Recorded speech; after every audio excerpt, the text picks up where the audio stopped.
আজকের গল্পের নাম গোপালের বিয়ের ঘটকালি। গোপাল একবার একটি বিয়ের ঘটকালি করেছিল। মেয়েটি খোড়া, ছেলেটি কানা। কনেপক্ষ পাত্রপক্ষ গোপালের মুখের কথায় উপর নির্ভর করেই বিয়ে পাকাপাকি করে ফেলেছিল।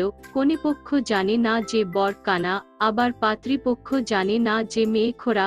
গোপালের ভীষণ নাম ডাকের জন্য কেউ কাউকে অবিশ্বাস করতে পারেনি। সব কাজ গোপালের উপরই ছেড়ে দিয়েছে।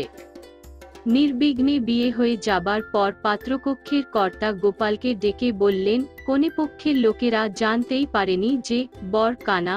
বরকে কানা দেখলে কোন বাপ মেয়েই দিত না, এর জন্য আপনার কাছে বেশ কৃতজ্ঞ আমরা। এই বলে পাত্রপক্ষের লোকেরা কিছু পুরস্কার বাবদ টাকা দিল। গোপাল তা মুখটি চেপে নির্বিঘ্নে তাদেরকে কিছু না বলে নিয়ে নিল।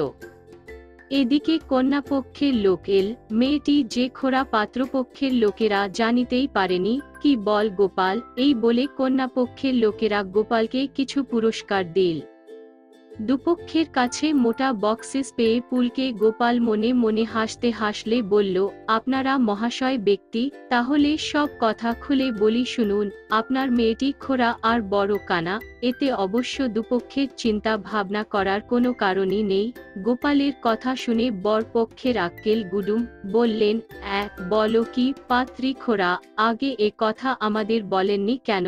গোপাল বললে, নইলে মানাবে কেন দাদা, না মানালে আমরাই যে বদনাম। আমি তো কারো কাছে বদনাম শুনতে রাজি নই। এখন আপনাদের আর কারোর কিছু বলার থাকলো না।